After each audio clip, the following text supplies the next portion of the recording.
Et salut les bichons, c'est Seb pour Bichon TV, j'espère que ça roule. Bienvenue dans cette nouvelle pause café. Le test d'aujourd'hui sera sur un cloueur 100% électrique, le BX3, qui nous a été mis à disposition par Hilti, car comme vous le savez, il n'y a que Hilti qui vend du Hilti, et vous pourrez aussi en trouver à la plateforme du bâtiment. Vous pourrez retrouver tous les tests et les articles que j'ai faits sur cet outil et sur tous les autres outils sur www.lesbichons.com.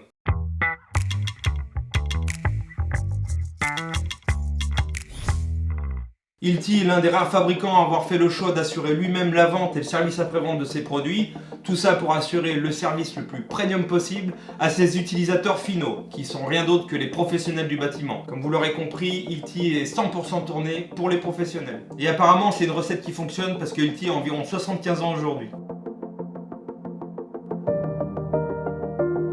Il existe en tout et pour tout 4 versions de ce BX3, dont 2 pour l'industrie où je ne vais pas m'attarder dessus. Celui-ci c'est le BX3 ME, donc il est plus destiné aux électriciens et aux plombiers. Et il existe aussi la version L qui est destinée aux plaquistes. Alors on verra qu'il y a très peu de subtilité entre le L et le ME, mais quand même elles ont leur importance sur le terrain. C'est un cloueur 100% électrique. Je vais vous expliquer schématiquement comment ça fonctionne. En gros, l'AQ va faire tendre un ressort qui lui-même va faire tendre une arbalète. En gros, c'est un petit peu Robin des Bois en mode 2.0. Et là, quand ça part, vous avez 80 joules de puissance. Alors, dans quel support je vais pouvoir me servir ce cloueur? Je pourrais m'en servir dans la brique silico-calcaire, dans le béton armé, bien sûr, aussi dans l'acier et tout autre matériau récepteur.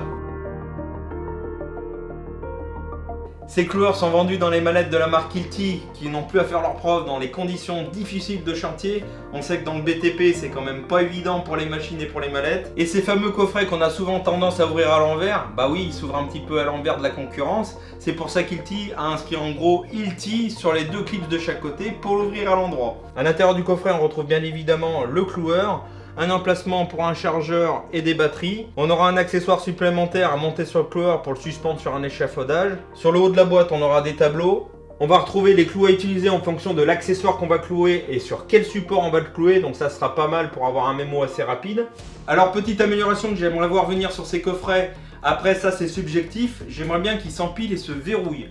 Alors ici je pourrais les empiler, il y a bien des encoches prévues, mais je pourrais pas les verrouiller entre eux. En tout cas, c'est un des critères que je prends en compte quand je note les coffrets. Alors dites-le moi dans les commentaires si pour vous ça a une importance ou pas. Ça sera pas mal pour Hilti d'avoir vos remontées. Et peut-être que dans une prochaine génération, on pourra les verrouiller ensemble. Alors comme je vous l'ai dit, il est 100% électrique. Il utilise des batteries 22 volts de la marque que je pourrais réutiliser dans les autres appareils électroportatifs de même tension, comme le Perfo, la meuleuse, etc. Ces chargeurs pourront recharger les batteries de 36 et 22 volts de la marque. Je pourrais également recharger les batteries de 12 volts avec, il suffira d'acheter un adaptateur. À l'arrière, on n'aura pas trop de fixation pour le mettre au mur, et ça je trouve ça dommage parce qu'avec le nombre de chargeurs qu'on a, moi j'aime bien pouvoir les accrocher pour éviter d'avoir des fils de partout. Les batteries sont équipées d'indicateurs de niveau de charge restante, alors ça c'est devenu monnaie courante dans les outils professionnels, c'est un peu comme dans les bagnoles, on a tous les vitres électriques et la direction assistée. Enfin, à peu près tous. Sur la face avant, on a un sabot qui va nous aider à clouer à 90 degrés pour avoir un clouage efficace. Toutefois, il n'est pas toujours possible de le garder parce qu'on va se retrouver en face d'obstacles. Donc je pourrais le faire, hop, basculer. Tu vois, j'y étais franco parce que j'ai un peu confiance. Et ce que je trouve bien, c'est qu'il reste sur la machine. Il pourra accueillir jusqu'à 20 clous dans son chargeur de 14 à 24 mm, ce qui couvrira amplement les besoins des électriciens et des plombiers. Si toutefois ils ont un besoin un petit peu spécifique et qu'ils ont besoin d'envoyer des clous un peu plus gros, ils pourront le faire parce qu'il y a un mode en tir unique. Donc il faudra virer tous les clous dans le chargeur si on en a mis pour utiliser ce mode et remonter le ressort qui maintient la poussée des clous du chargeur. À ce moment-là, je pourrai appuyer sur le bouton qui se trouve ici, le mode unique. Voilà, et là je pourrais enfiler des clous ici de 30 à 36 mm de longueur. Et cerise sur le gâteau, avec ce même mode, je pourrais envoyer des clous avec une tige filetée en diamètre 6. Ça sera pas mal pour fixer les collets de plomberie par exemple. La particularité de ce cloueur, c'est de répondre aux attentes des électriciens et des plombiers. C'est pour ça que son nez est équipé de mors pour le maintien des accessoires qu'on va clouer avec. J'ai devant moi quelques accessoires qui m'ont été envoyés, comme ça je pourrais tester le clouage avec ce que j'ai reçu. Et je vous mets une petite image de tout ce qu'on pourra fixer avec ce cloueur. Hilti propose à ses utilisateurs une gestion accrue de son parc machine en équipant notamment ce cloueur d'une puce NFC et d'un système Bluetooth qui aura plusieurs avantages, on va le voir ensemble. Donc il faudra télécharger l'application Hilti Connect. Je vais scanner la puce NFC, je vais me rapprocher hop d'ici, voilà, je l'ai mis en contact. Donc là il faudra enregistrer sa machine sur le site pour se l'approprier. Moi c'est un prêt donc je ne vais pas pouvoir le faire. En revanche je pourrai accéder à d'autres informations. Donc pour cette application, une fois que vous serez enregistré, vous pourrez accéder aux informations de l'outil en ce qui vous concerne. Si demain vous avez un problème et qu'elle doit retourner au SAV, ben vous aurez juste avec cette application la prise en charge ultra rapide. On en reparlera à la fin. Aux informations d'entretien avec l'outil, ça c'est pareil, il faudra être enregistré. Le mode d'emploi, ça peut toujours être pratique, même si là on est en mode ultra simplifié d'utilisation. On pourra accéder aux données techniques. Ici, on aura ses dimensions, son poids nu, donc 3,3 kg sans batterie. Les produits liés, donc ça c'est pas mal pour voir les accessoires et les consommables qu'on pourra mettre avec cet outil. Donc ici, vous pourrez être sûr que si vous prenez un accessoire là-dedans, il sera compatible avec ce cloueur. Les informations d'utilisation, le nombre total de fixations qui ont été effectuées avec l'appareil. Ici, on en est à 6, donc moi j'ai fait un tir et 5 qui a dû être fait par l'usine. Donc ils testent leurs outils avant de les envoyer, c'est quand même pas mal. Le niveau de charge restante et le niveau de fixation restante possible avec la batterie. Pour remplacer le nez de l'appareil ou par exemple si on a un clou qui reste bloqué, donc il faudra éteindre la machine et enlever la batterie. Mais je vais vous montrer quand même qu'il y a des sécurités. Donc pour l'éjecter, il suffit, on a le bouton éjecte ici. Là le ressort c'est détendu pour éviter d'envoyer un clou. Et il m'indique bien qu'il est en défaut. Donc si ça vous intéresse, vous irez consulter les accessoires possibles qu'on pourra monter sur l'appareil. On pourra par exemple y monter un porte-embout magnétique pour y fixer une rondelle pour qu'elle se tienne dans toutes les positions. Le fait aussi de pouvoir l'enlever, c'est d'accéder si un clou est resté coincé à l'intérieur, donc on pourra l'enlever avec un tournevis. Si un clou reste bloqué dans le nez de l'appareil, Hilti vend un chasse-clou spécifique avec ce cloueur que je vous conseille fortement de posséder avec l'appareil, parce que si vous essayez d'enlever votre clou avec un tournevis, vous risquez de l'endommager. Alors l'ergonomie, la prise en main, je la trouve très bien réussie. On a bien sûr encore une fois des plastiques bimatières, ça on en a un petit peu partout. Et le centre de gravité qui penche légèrement vers l'avant, ça c'est pour nous aider à clouer.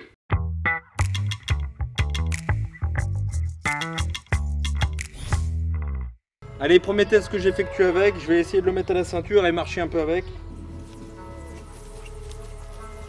Bon, on peut marcher, mais on se retrouve avec le sabot derrière le genou, c'est pas terrible. Ça, c'est bien en position stationnaire, mais pour marcher avec, voilà, c'est pas fait pour. Alors que je vous explique, ici, on est dans un gros regard béton que j'ai fait.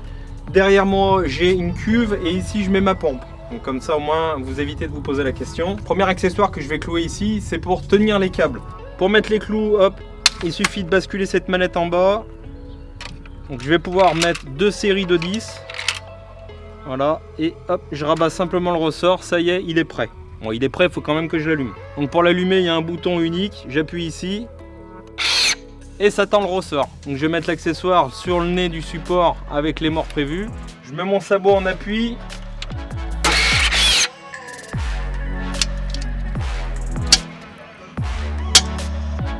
Et voilà, ça tient nickel, hein. Là j'ai pris une petite goulotte PVC, j'ai sorti un laser vert et on va voir si j'arrive à l'aligner proprement. On voit sur l'accessoire fourni qu'il y a un petit ergot qui dépasse. Hop, comme ça je pourrais le mettre dans mon encoche.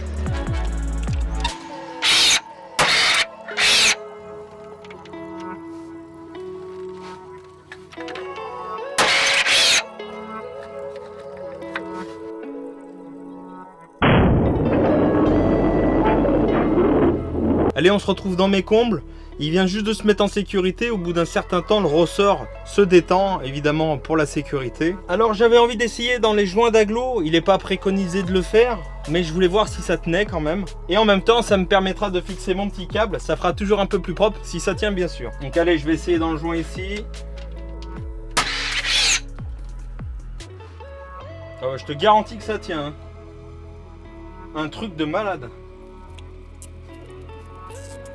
Bon il a réussi les tests que je lui ai fait passer haut la main. Alors je vous avouerai que j'ai eu un peu d'appréhension parce que je me suis dit tiens, il a que 80 joules alors que le cloueur à gaz il en a 100. Est-ce que dans mon béton armé, parce que là-bas faut voir comment je l'ai vibré, est-ce que ça va bien rentrer? Franchement c'est nickel. Alors je ne l'ai pas testé en conditions réelles de chantier, mais pour vous donner un ordre d'idée, vous pourrez tirer jusqu'à 650 coups maximum par heure. Et mon gars, si déjà t'envoies 650 coups par heure, donc je dis mon gars, c'est pas péjoratif, hein.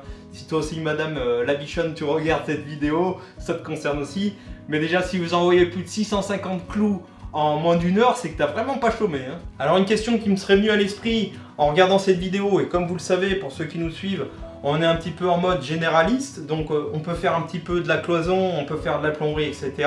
Est-ce que je peux me servir de ce cloueur pour faire de la cloison?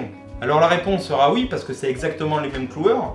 La différence sera dans le nez qui sera un peu plus court sur celui du plaquiste, et son chargeur sera de 30 coups contre 20 pour celui-ci. Donc 30 clous pour le plaquiste parce qu'il aura un besoin d'envoyer un peu plus de clous que l'électricien et le plombier à une cadence un peu plus rapide. Et la longueur du chargeur pour le plombier électricien, ça va plus l'embêter qu'autre chose. L'autre différence notable, c'est le chargeur qui pourra accueillir des clous jusqu'à 36 mm dans celui du plaquiste pour faire de la cloison alvéolaire, pour fixer les tasseaux au mur ou au sol. Et comme je vous l'ai dit, sur celui-ci, on pourra faire des tirs uniques avec des clous jusqu'à 36 mm. Donc si vous avez besoin de vous dépanner pour faire de la cloison alvéolaire, vous pourrez aussi le faire. A savoir aussi qu'Ilty vend des perches pour éviter de monter sur une gazelle, ça aussi c'est plutôt pratique, ça fera gagner du temps également. Alors quelles sont les différences avec un cloueur à gaz? Bon bah déjà c'est qu'il n'y a plus de gaz, hein, ça c'est indéniable, donc plus besoin de s'en préoccuper. Un peu moins d'entretien, même si entre nous franchement l'entretien d'un cloueur à gaz aujourd'hui c'est franchement facile. Qui dit plus de gaz dit plus de combustion, pas d'explosion, donc pas d'odeur. Même si franchement entre nous moi ça me dérange pas plus que ça. Et l'autre différence que j'ai notée, en tout cas j'ai l'impression, c'est qu'il est un peu plus silencieux à l'usage. Au niveau des autonomies, est-ce que j'ai une grande différence entre un cloueur 100% électrique et un cloueur à gaz? Bah sur le papier il n'y en a pas beaucoup. Mais ça c'est sur le papier. Vous savez, c'est comme quand vous allez acheter une voiture au concessionnaire et que sur la pancarte c'est marqué 5 litres 100 et puis vous apercevez qu'elle en fait 8 ou 9. Pour les cloueurs à gaz, il y en a certains qui ont rapporté oui j'ai fini ma cartouche de gaz, il me reste des clous. Là on me dit que je peux faire à peu près 400 tirs avec une batterie de 2,6 A. Alors 400 tirs, est-ce que c'est dans un laboratoire à 20 degrés que j'envoie un tir toutes les 5 secondes et que c'est chronométré? Voilà, je pense pas que sur le terrain, honnêtement, on arrive à 400 tirs. Mais bon, si déjà j'arrive à 300 tirs, je serais content. Alors après, qu'est-ce qui me reste comme option pour augmenter l'autonomie? Bah, je peux changer la batterie, je peux en mettre une 3 A, une 5,2 A. Bon, ça c'est pas mal, mais déjà ça va alourdir le prix, ça va alourdir la facture. Et après, bon, avec une batterie de 2,6 A, en à peu près 15 minutes, j'ai rechargé ma batterie à 80%. Donc après, à faire le calcul, quoi.